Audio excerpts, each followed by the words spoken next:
small vortexes of fog sucking up patrons as they tumble upwards into the sky and disappear into the foggy mass. And as they do, you don't hear their screams anymore. Oh, that's the worst part. Well, Athena's gonna do what Athena does best, recklessly be annoying and make herself the biggest target. She taps on the microphone, takes her foot, sweeps it upwards in a kick, and makes a ramp for herself that goes out over the actual stadium floor. She walks up it at a fairly leisurely pace as she starts to talk. Ladies and gentlemen, all patrons of Feastival, please continue your exit of the stadium and surrounding areas at a safe and orderly pace. We have an unregistered aspirant on the field. Let's take a look at that. The yellow-eyed fellow who's anything but mellow, Zeev. Hobbies include diving and ruining everyone's good time. Luckily, we have a special treat for him. The Conduit is back in her return debut at the Shard. She doesn't need 2 arms to protect this hallowed ground and encourages this dipshit to take his best goddamn shot. All this goes way deeper than you know. Oh yeah, I keep hearing. It gets less impressive each time people say it. If you're hearing the same thing over and over, it must mean it's true. Or it means people got a real sense of grandeur about it. How can you not have a sense of grandeur when you can pull something like this?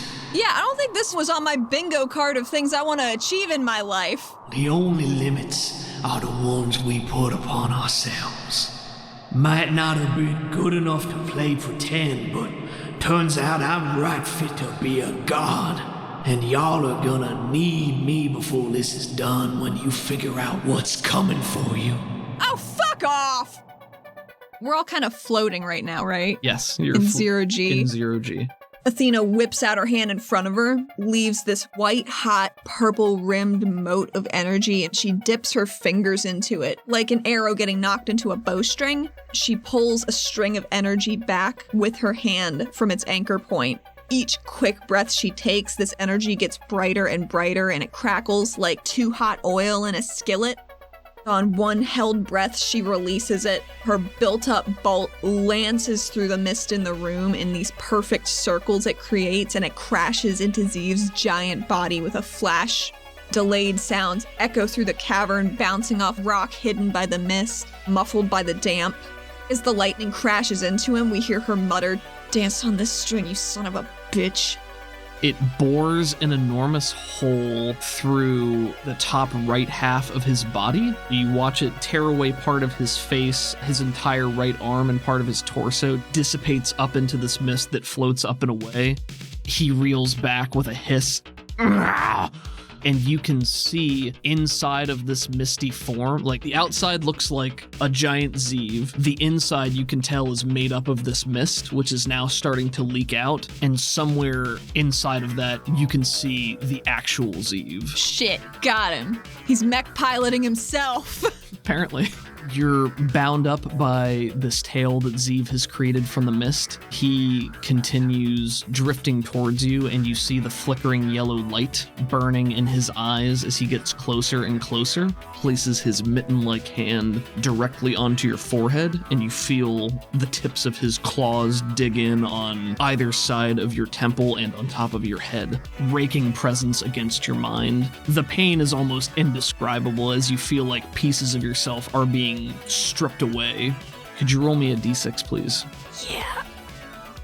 I got a 1. A 1, okay. Hope that's not bad. And can you now make me a further spirit roll?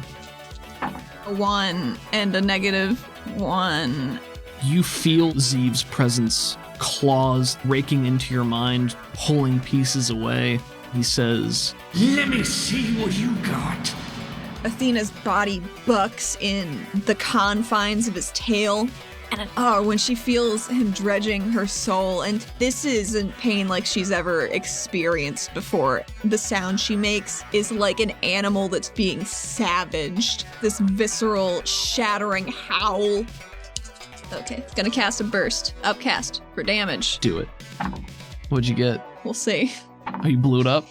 Oh my god! I rolled a 21. Gonna roll my 4d6. We got 10 right here. 10 little boys. 22. 22 damage total. Okay, he has no bennies and he can't soak, and he's at 3 wounds right now. So this Suck on that, you fucking nerd. This is definitely gonna kill him. Athena shimmies and flexes the metal of her armor out just an inch, almost like she's doing a controlled shield bash. Manages to get her hand free enough just to twist her palm upwards. You want what I got? Choke on it! The little twisting and roiling pilot light that's flickering in her palm just explodes outwards, and the camera goes dark for like a split second. Only the convulsing flame visible in the initial blast, and it's licking around Athena's armor, but it's utterly consuming Zeev, his chin leaning in towards her body, taking the brunt of the burst, and it spreads in this wide bloom up into the air, and his clothes go up instantly, and we see his outline within the fire, a dark black, except for these little piercing yellow dots of his eyes. The only thing we can hear is the roar of the flame, and it's so loud it almost sounds dull. As the heat and force of your flames sear away at his scales and flesh, his head begins to twitch and he bears down, trying to endure the punishment.